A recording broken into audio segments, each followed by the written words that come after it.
I looked up the word doula, which I had never heard before. I had never seen it in any writings, pronounced doula.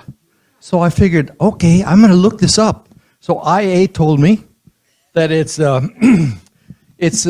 an arena of information and activities that have to do with physical, emotional, and informational support before, during, and after either death or childbirth related areas in life. And so doula, we're all going to die, right? We can't get out. It's like taxes. You can't get away from taxes, right?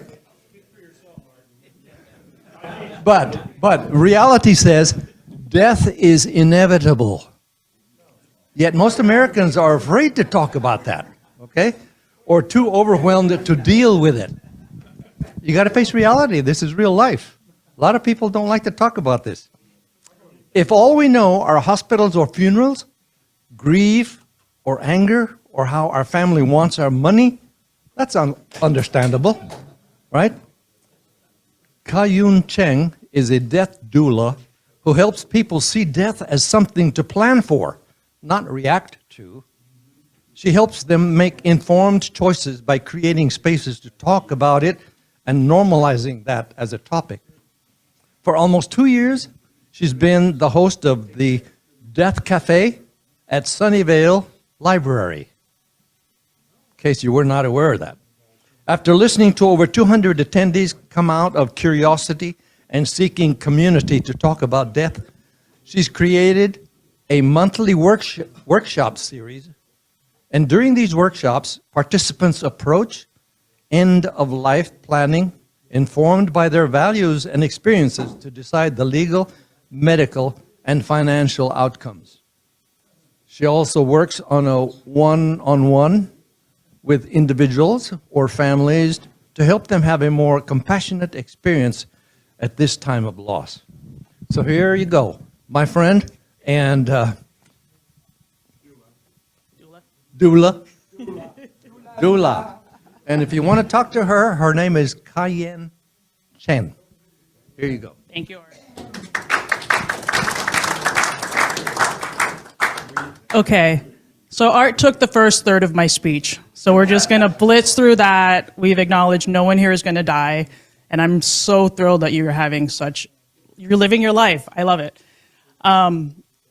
Recognizing, too, that today's Thursday. We're in the new year. Everyone's still feeling really happy and a little buzzy from the holidays. So I'm going to keep this one pretty lighthearted.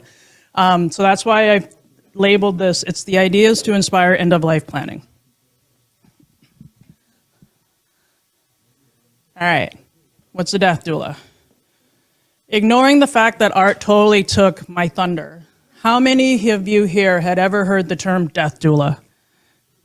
1, 2, 3, 4, 5. Okay. Of the ones who have heard of it, have any of you actually worked with one before? No. Okay. How many of you have heard of the term birth doula? New to you too. Oh, okay, same. Excellent. Okay. Congratulations. By the end of this talk, you'll have all met a death doula, me, and you'll all have worked with one, me. So, my name is Yun, rhymes with June. I'm gonna let him do that. Okay. I'm a death doula and end-of-life planner based out of Sunnyvale, California. Really excited to be here to talk to you. And the reason actually why is there's a lot of press and a lot of news around how there's a, what's the word for it? Epidemic of loneliness. And so there's a lot of folks who are isolated. Maybe a loved one has died, a spouse, and they don't have friends. And they're stuck at home. They're not doing a lot. And so for me to be invited to talk to this group has actually been quite a privilege for me. So thank you for that. I love that all of you are making time and spending energy to build connection and community and to stay active and to continue to live your best and never die. I love that mantra. So a death doula is someone who offers non-medical support to those who recognize their own mortality. And the reason that I like this definition a lot is recognizing your own mortality can come at any time in your life. You could be young, you could be older, you could be healthy, you could be sick. And so doulas aren't necessarily just meant for those who are sick and who are dying. But doulas can also help folks, not necessarily with the patient themselves, i.e. the person who might be sick or dying, but it could also be helping their family members. Like there might be someone in your community who's having a hard time feeling all the feels and wants to process, or they're very confused about what's going on. And it would be helpful if they were able to talk to someone, work with someone, and just sort of get some support. When we say non-medical support, examples of what doulas can do include things like emotional support. It could be companionship. It could be some physical help. It could be some logistical support or administrative. And it could also be educational. For the most part, doulas act as a steady presence. I have no idea where to stand then. I'm not in anyone's way. Okay, I know. I'm like, you're recording this, and now I'm so sorry for this side that I'm completely blocking. Exactly. But we provide a steady presence. We're there to advocate for our clients, and we're there to sort of be a bridge sometimes between things that might change the energy in the room and kind of bring it back to a place where the client wants it. So in this case, let's say we want everything to be jovial. And then you have like that weird aunt who's like always super negative. It's like, well, the doula can kind of step in and just be like, hey, let's keep it positive. Like, we want some laughter, we want some joking. Like, we don't want to bring in the news of the outside. We don't want to bring all the nasty energy. Like, let's just kind of keep it cool. We can help the dying have a better death by allowing them to live their remaining time in an intentional way and with companionship. So, how can doulas provide support? So I sort of see life in several different phases. They're not discrete, they're not linear. But for those who are very healthy, maybe you've just gotten married, maybe you've just had a kid, it's kind of a kicker to like start some planning. You might want to write down, like if something happens to you, where does your money go? Where is your house going to go? And doulas can help facilitate the conversations with your loved ones, especially if they're not ready to hear it yet. They can help with estate planning. And so while we're not lawyers and we're not financial planners, we can help do some research to help you connect it to the right resources for you. We can help collaborate on legacy projects, and I'll go into detail a little bit on that in a moment. But if someone is sick, let's say they're in the hospital or they're at home, doulas can also help in those capacities as well. We can offer companionship. We can give caregivers a break. We can sit vigil. For folks who may not understand, we can explain the dying process. Much like our bodies understand how to give birth, our bodies know how to die. But because we've been very removed from it, it's very scary for some. And so we just want to explain someone may or may not be in pain. These are some of the physical markers of things happening, and here's why. And like I said before, we can help process emotions. And then, not that it's applicable to anyone here, but when there is death, they can help with body disposition, who's kind of, as the family is grieving and feeling their feels, the doula can be in the background just making sure everyone's okay. They can call the coroner, call in the healthcare, whatever needs to happen. They can help plan memorials and celebrations of life. And then they can offer grief support. So, specifically, how do I help people? I genuinely love to create space for everyone to talk about it, to be able to joke about it, to be able to laugh, reflect, make choices. So aside from the death cafes, I really like giving talks and presentations, because I'm like, let's just talk. Like, die or not die, at least we acknowledge the topic exists. I really love helping people do planning and to make informed choices when they're not feeling all the feels and in a crisis mode. And by doing this planning and having options to make informed choices, then you can also socialize these choices to your loved ones. And when it's time, they know how you wanted to be honored and supported, and it gives them room to feel all of their feelings. Instead of, in crisis, talking to healthcare, how do we do this? What does mom want? What does dad want? We don't know what they want. No one knows what they want. We're all going to fight about it. We're all really exhausted. We're all really angry. We're all really sad, but we have to make these decisions. That's not fun. So let's do it with a spirit of laughter and joy. Doulas can also specialize in different communities, processes, and different forms of support. So when we say communities, It might be a cultural or ethnic affiliation, a religious affiliation, LGBTQIA2+, and solo agers. Not sure if it applies to anyone here, but in case you were not married and you don't have any kids, there's a growing number of that population, and so it's not so straightforward what happens to everything when it's their time. Doulas can also help with processes. Vigils, like I said before, you can kind of sit in the hospital and keep people company, or sit at home, keep people company. Legacy projects. Home funerals. It's a thing that happens, even though it's not really well known. Like, you don't have to be buried in a cemetery. You don't have to have your funeral in a funeral home or a church. You can do this at home. There are different rules, and doulas can help create some education and then essentially help bring that ritual a little bit closer to the community. There's also medical aid in dying and VSED. So doulas can receive extra training to help with those if it's an opportunity that someone wants to sort of go out on their terms. Emotional support. Sometimes families aren't in sync, so how do we help everyone get aligned with what they want? Doulas can also help with psilocybins and psychedelics and help with trauma. And so if you ever are in the market for a death doula, the goal is find someone you're very comfortable working with, because it's going to be an intimate relationship during this very sensitive phase. You guys are still with me?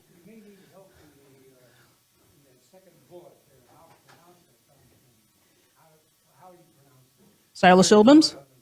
Psilocybins? Psilocybin. Yep. Psychedelics, plant medicine, LSD. Yeah. So how do you find a death doula? You all know me, so like, feel free to share me around with your networks. There's also a couple of different organizations. One is national, one is international, and they both have directories that you can then find someone who is in the geographic area that you might be looking for help. And oftentimes, hospices, healthcare professionals, social workers might also make recommendations if you're looking to get some of that help. And then our best friend, Google and AI. All right. So that's like the meat of it. So thanks for bearing with me. The rest of it's going to be a little bit more lighthearted. So what my suspicion is, what most of you all know as end-of-life planning, is the will or the trust, the healthcare directive, and your power of attorney for your health and your finances. Can I ask how many in the room have done that? Not everyone. Take a look around. Awesome. Kudos for those who have, and if you haven't revisited it recently, just think about giving it a scan, and does it still look right? Like, did you name the power of attorney person who's still alive? Do you still talk to them? You may have had a falling out, and you might need to revise that document. You might want to check your beneficiaries, like if there's been a breakup in the family, you might want your like ex-person-in-law to get stuff. Yeah. Say more. What do you mean? Okay. Have they filled out the forms yet or no?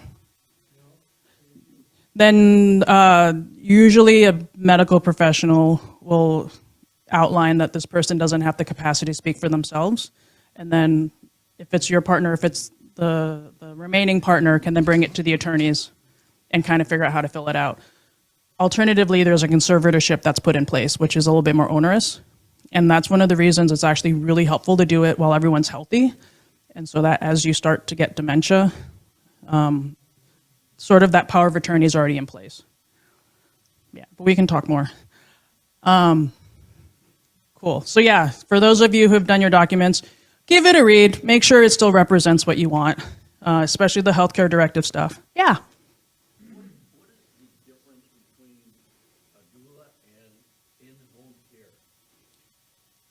In-home care, for the most part, is someone who's going to be staying in your house for a specified period of time, being paid an hourly wage to do anything you want them to do. So some of it ranges from, do they need to help medical care, or is it just like living? Do they just have to make sure that you're okay?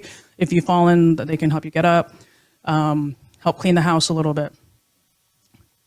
Doulas don't do that time commitment, because if you have in-home care, it's like a regular set of visits for a certain amount of time or hours. Doulas are a shorter engagement, and it's more about what is this one thing that we need to work on together. Does that help?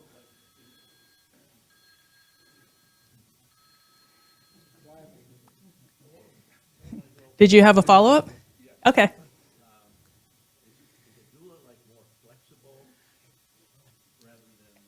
Doulas are more flexible, and they're also more specialized. I have not met a doula who wants to be an in-home service provider. Because frankly, most doulas want to support people who are dying and sort of farther along in their journey. And so if it's at the point where you've gotten a diagnosis and you might have months or years to live and you want to get some planning done or you want to think about death, that's where that comes in. Yep. Yeah.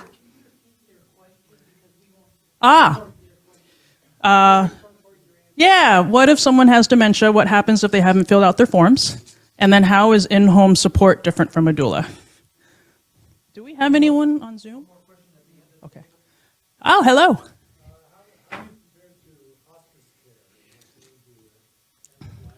Yeah. Yeah. Yeah. So when you say hospice care, okay, got it. Yeah. So hospice care, so yes, if you qualify for hospice services and they get you set up in the home, there'll often be a series of different service providers coming in and checking on you, from doctors to nurses. Sometimes there's spiritual help. Sometimes volunteers will come and kind of keep you company. A doula can come in and complement that. Let's say if you were the one receiving hospice care and you really wanted to process some emotions around it. You're really angry, or you're like, I want to talk about it, no one else will talk about it with me. Yes, absolutely. Doulas see their role as we want to work with the existing ecosystem. So your healthcare providers, your family, whoever else is meaningful there. And we're not there to ruffle feathers or step on toes, but we're there to make sure, is the patient getting everything they want? If there's an unmet need, can the doula help meet that need? Yeah. So yes, I've been trained through the INELDA program, so they're the International End of Life. There is no certification on a national level. However, doulas who get training have sort of held themselves to a higher code of ethics and behaviors to sort of do the work. The industry of death doulas is new. And if you kind of think about how birth doulas started, it was sort of like this thing we all knew how to do at home, and then no one knew how to do it, and then people are trying to reclaim that. Death is in the same vein. So we're working towards this place now where there's actual academic curriculum being created. Some folks might get a theology degree to supplement their doula work. So it's kind of a matter of, when you vet someone, figure out where have you been trained, and maybe it's not through one program, but it's a series of life experiences. Yeah. And then also, are you insured? There's no licensing, but like, are you insured? Do you have a set up business, or is this just something that you're doing for fun? I'll meet a lot of doulas who are retired and they just want to do this as a service to their community. And you might just know a friend who's like, oh, you're really good at helping me through this tough time. And that's how other doulas kind of get started. All right, I'm going to keep going until someone else raises their hand. Cool. So what else is end-of-life planning other than the legal, financial, and medical stuff? I kind of see it as some emotional preparation and also some organizational prep. We all have stuff in our house. We all have those collections of things that are super meaningful to us. Maybe our loved ones want it, maybe not. Or our partners have collected things from our weddings and our birthdays, and we have all of these kids' drawings that we're not ready to let go of. When we leave, someone has to clean all that up. And they might have the luxury of time where they can sit and hold everything and remember it and cherish it. But it also might be, we're paying rent on this place and I need to clear this out and get back to my job. And so there's this moment of, like, for end-of-life planning, we can all think about how might we only keep the things that really matter to us, Designate them to people who might want them and cherish them. And for everything else, just leave instructions. This can go to the library, this can go to buy nothing, this can go in the trash. Like, lighten up their load. Your legacy. Most people, when they hear the word legacy, is, I want my name on a building. Or, hey, I don't want my name on a building, but I want my name on a park bench that I really love sitting and looking out at the water. But legacy essentially is just anything that you've left behind to your loved ones. And so it might be your values and your stories and your family history and your experiences. Other things about end of life is sort of like your perspective on living. Like, I love all of you here to be like laughing about this and sort of being like, you're never going to die. I love that. You're leaving a legacy for everyone else. They're going to remember you, and you really are never going to die. But the fact that you're sort of like laughing and joking and talking, it's such a really lovely model for other folks. And I recognize some of you got recruited by someone. And so like there's that legacy of like someone's kind of like a central hub, like they've built community. And then there's like the logistical preparation. Like once you've gotten your estate planning done, is all right, you have a dog, someone else is going to get your dog. Do they know who your vet is? Do they know who can do dog sitting services if necessary? Oh, wait, you've left behind a minor child. Does the new parent or the new guardian know, like, okay, well, this is, I'm not assuming anything, sir. We'll stick to the pets.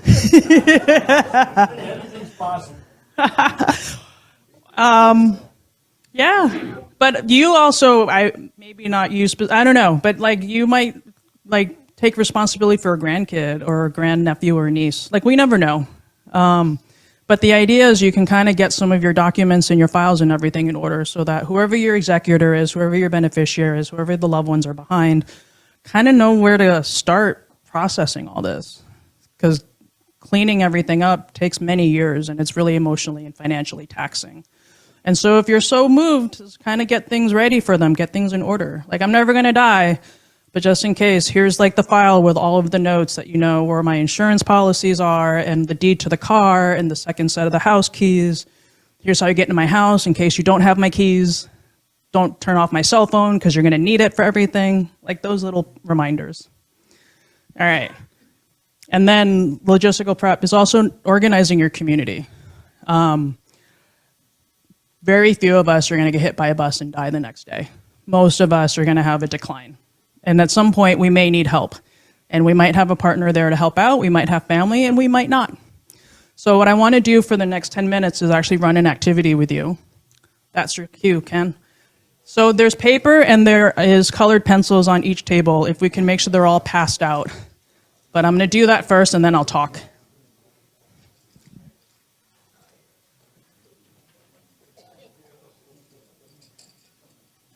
Is there anyone on Zoom? Okay, cool. Thank you. Do you want to do the activity? Okay. All right.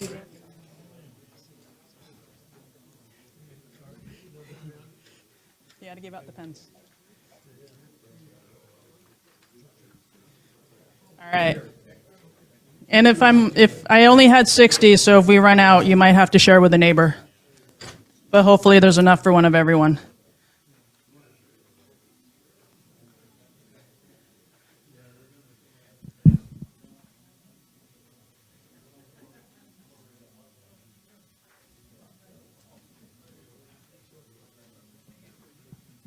All right. So everyone should be able to at least look at a piece of paper. Ideally, everyone has something. Okay.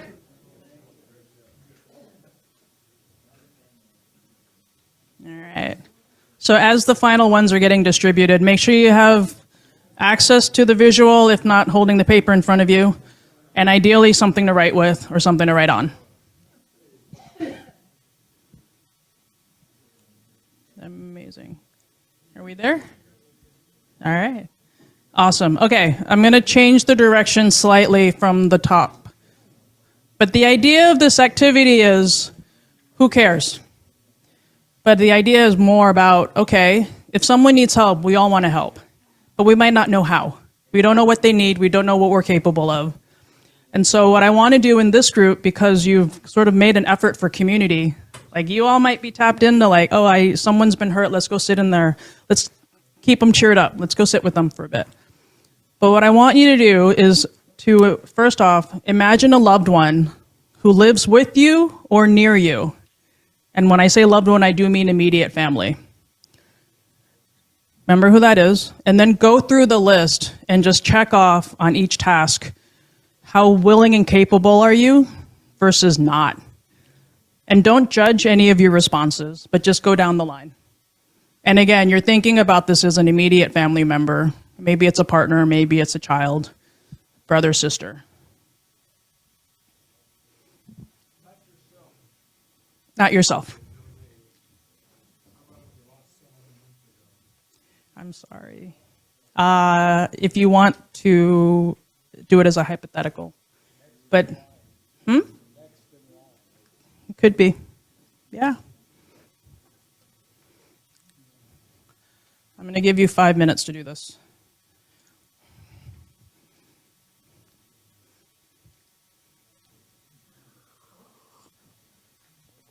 I'm giving your arm a good workout today. Thanks for letting me walk around. Is the sound coming through okay? The sound is okay? Okay.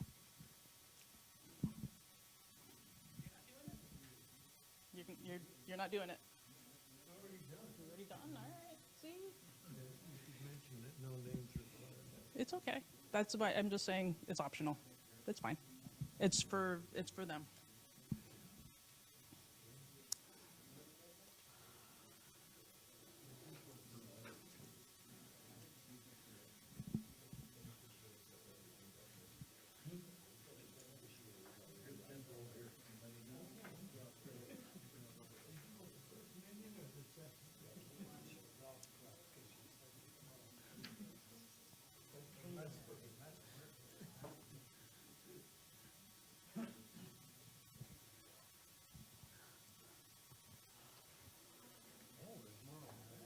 Oh yeah, front and back.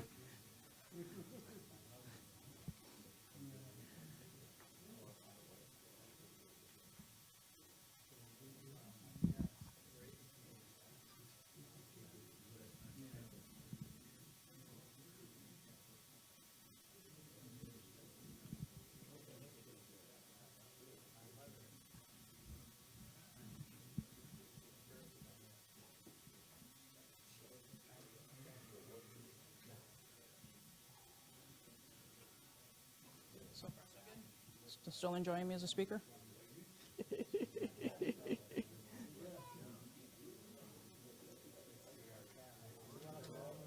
Sorry? Nope.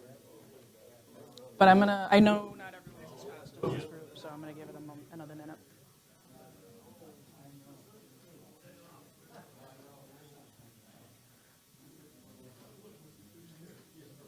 Cool. Can I help with anything? Let's get you a different one. Let's try that. Is that easier? Give it a scrub. It's just a colored pencil. Yeah, as long as you can see it, that's what matters. That one might be easier. Okay.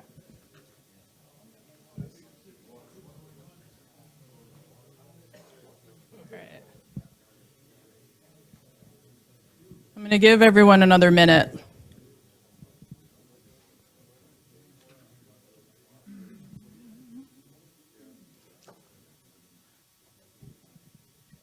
Yeah. Well, there's a lull in the conversation. Yeah. I ran into a couple of things having buried two wives at the same time. No, 20 years apart. So I learned a little bit about planning, but what I've learned mostly is people like Ameriprise and Chase Bank. People like to. Ameriprise and Oh, Chase Bank. okay. They don't care what's in your will. Okay. They don't care if you have a will. Okay. They don't care if you have a trust. Okay. All I care about is what you have named as a beneficiary in Okay. your document. Yeah. So I've ended up where my wife sort of got dementia, didn't wasn't quite able to tell 4 different institutions. Oh, Their name wasn't Nancy okay, Jones anymore. okay, Couldn't prove that. So she had a trust, okay, and in that trust, there's a catch-all. Everything that isn't named as a beneficiary belongs. So I got an attorney telling me these 4 accounts have no beneficiary, so they Okay. belong to the trust. Of course, the bank says bullshit, okay. and now the attorney says the only way to do this is we have to sue them. Wow. Go to a judge. Okay. So don't trust these documents. Alternatively, is named beneficiaries. Yeah. Yes. This is why you need to revise your documents. Yeah. Review them every couple years. Yeah. Yep. Hold on. You might give these people the mic Yeah. when they speak. Okay, I'm also trying to rein it in. I'm going to keep going because I actually have a plan. Okay. Awesome. I'm hoping this little conversation bought everyone time to finish the activity. So what I want you to do is there's a step 2 to this. First thing is change the color pencil you were writing with. I want you to use a different color. Yep. It's a test. For those of you colorblind, make sure you can see that there's a difference in them because there's a key to this. Okay. So what I want you to do now. All right. So what I want you to do now is imagine someone in your SIRS group is going to be stuck at home for a month and can use some help. So with this in mind, so it's no longer your family member or a close family, but it's someone in your group, someone in the social community who needs help. Go through the list again and make the decisions of what are you comfortable doing in support of your community. I'll give you 3 minutes for this because it's not so new to you. You do my feet.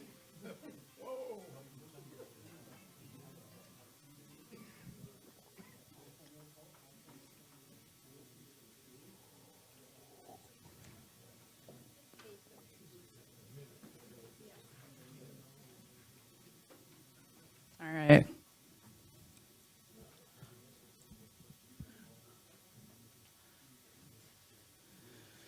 You get done quick. Ah, nice. You're just responsible for his baths. Oh, see? That's a fair trade. All right.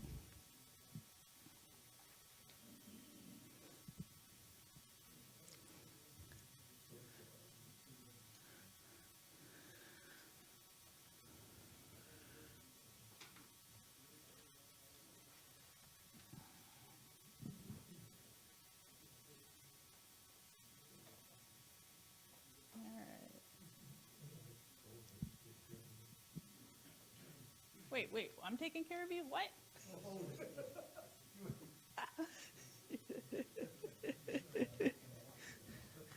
All right. You do?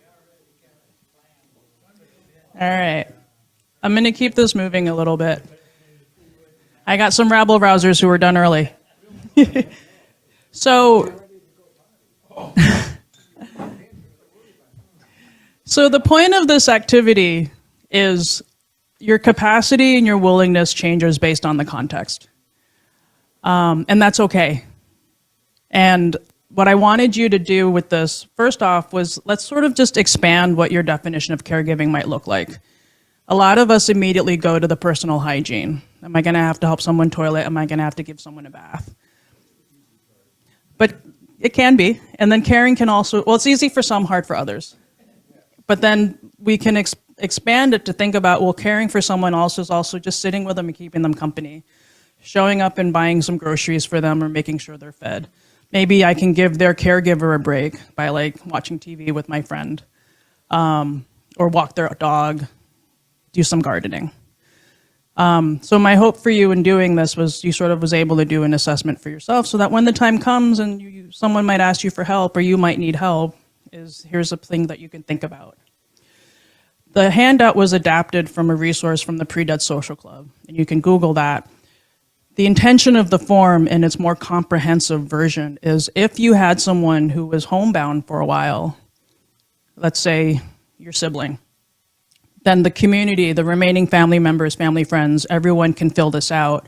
And hopefully someone puts all the data together and realizes, oh, we have 7 people who are willing to like sit with them. We have someone who's a mechanic if they need to do some car repairs. We have a couple of gardeners. Someone's happy to sit and like totally nerd out with them about their hobbies. A couple people are willing to do some personal hygiene. A couple folks are willing to walk their animals. And what it's great is that for the primary caregiver, it gives them a break. And then it also just lets the community who wants to help, genuinely wants to help, be able to say, I can do these things for you. And what a gift it is for everyone. So if you ever do need that, you can look that up on the website. So thanks for bearing with me on that. All right, I'm going to move on. So legacy. Sort of commented that you are all, in being here, you've kind of created a legacy amongst each other. I'm sure as members of Come and Go, you remember who they are and share stories. What a gift that is. And there are other ways that you can do legacy that is maybe outside of this group. Examples include an ethical will, where you can write letters. An ethical will is a document that sort of outlines, these are the experiences I've had, these are the beliefs that I have, my perspectives on life, that I feel are worth passing along. Like I just met a Vietnam veteran and I got to hear stories and like what a gift that is to leave behind to the younger generations. Or even just like the value of community as my loved ones, as you get older, it is so important to continue connecting to people and so important to get out and remain active. You might want to write letters to your loved ones, dear family member, this is what you've meant to me. This is what you mean, I hope I mean to you. This is what I've learned from you. This is the impact. Thank you, I love you. Like, isn't that lovely? Or?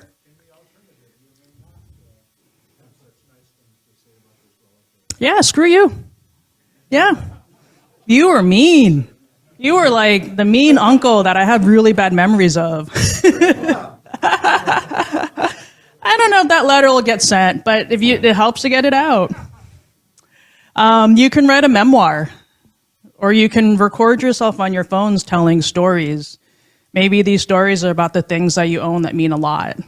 Like your loved ones might not know that this is a relic from a certain time period. But it's a gift. If you kind of think about it, half the time we sort of dismiss having the person around us. So what's it like to have like this 30-minute recording of them just telling a story and you can just laugh together? Like I love saving my dad's voicemails because they're just really rambly.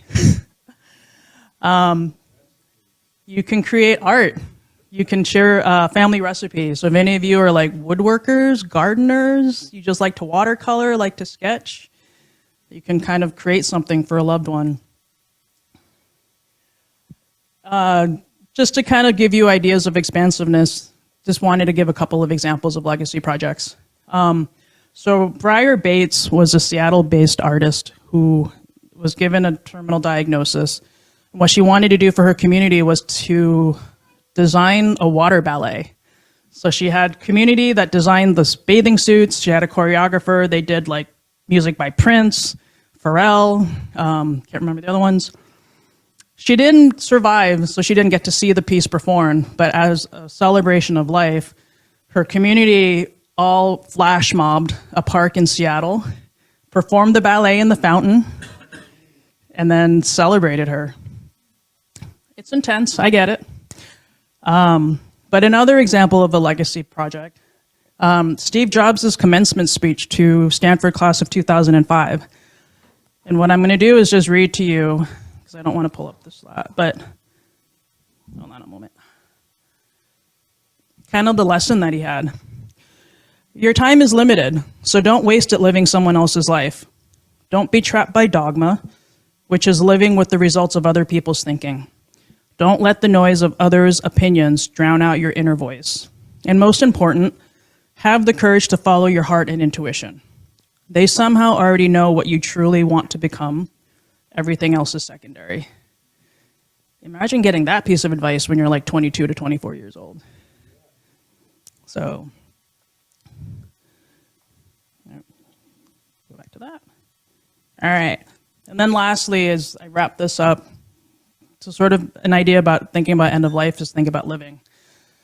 I have lavish praise on you. You guys are doing a fantastic job. Like whatever your values are that brings you here, the fellowship, I love it. Keep it up, spread it. I would love more people to be able to leave their homes and to find friends, to go golfing and to go hiking and mahjong and some of the other things I've heard that's on your activity calendar.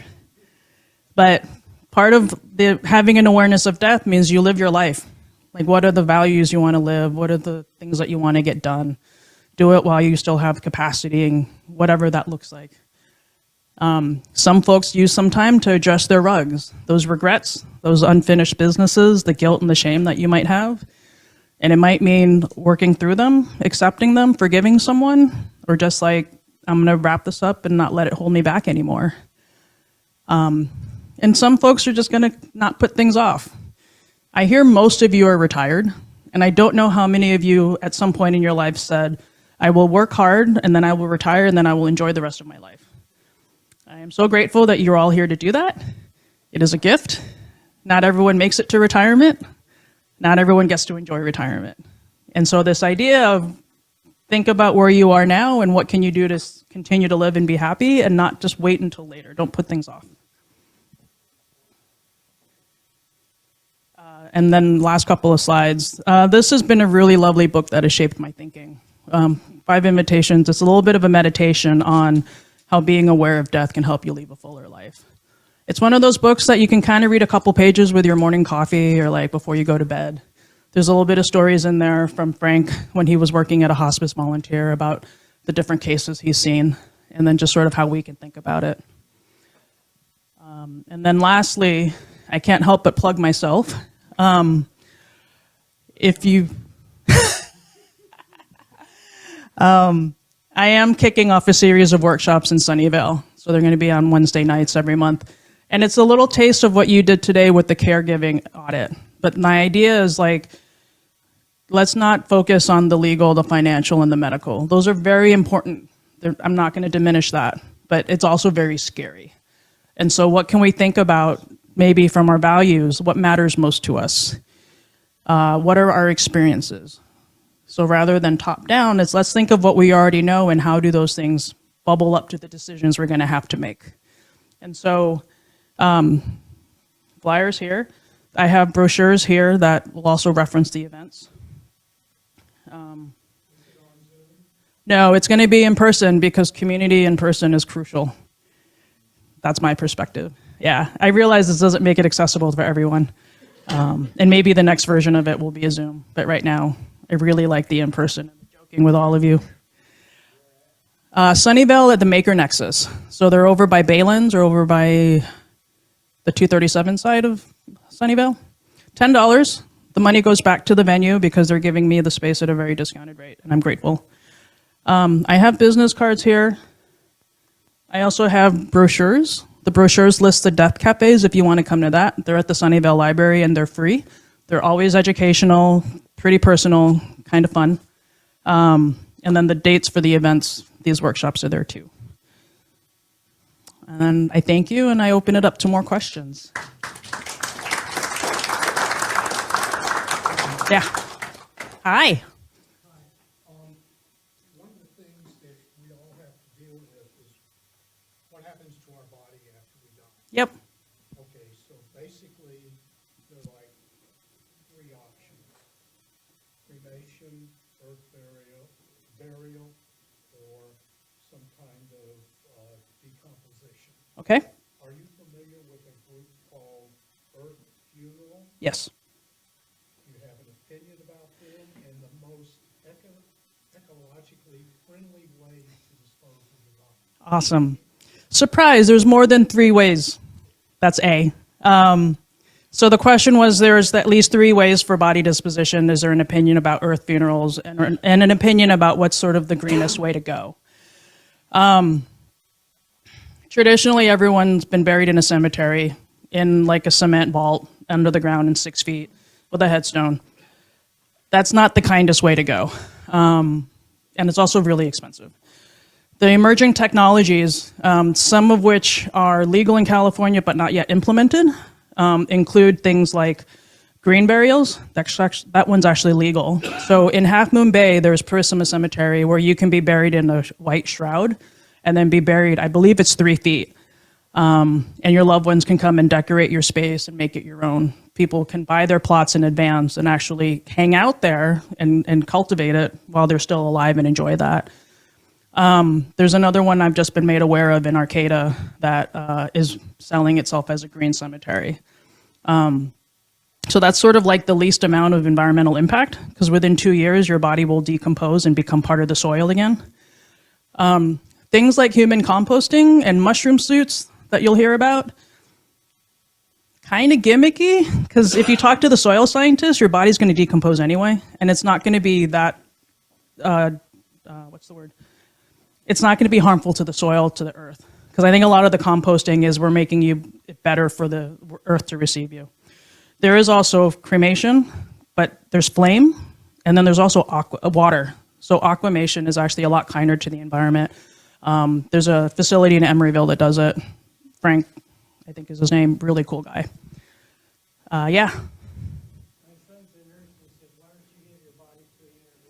You can. You have to make it, you have to prepare for that though. Like the university has to be willing to accept your body. However, you also have to, when you die, you have to sort of be able to be transported within a certain time frame. So if you're traveling and something happens, it's a really good idea to have a plan B. The advantage also of if you want to donate to a university or just anything for science is the family has to be aware that they're not going to get anything back. Like it might be you got the body back for a funeral, especially if viewing was important to you. I think Stanford at some point was giving back your cremains, but that might not be the case. And so it's kind of that conversation of if that's what you want, make sure you've socialized it to the family. But because if you donate your body to science, it's a very specific set of circumstances which it can be accepted. So have a plan B. Yeah. The V program? DMV. The organ donation? Which, yeah. Yep.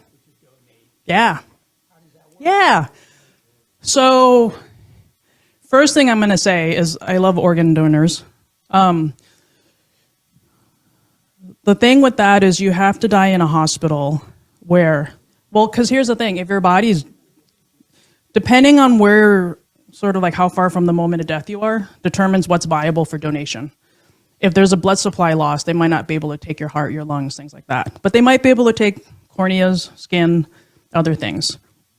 And so it's almost like an ideal scenario for organ donation is if you die in the hospital with your loved ones, or if you die at home and they can kind of transport you back quickly.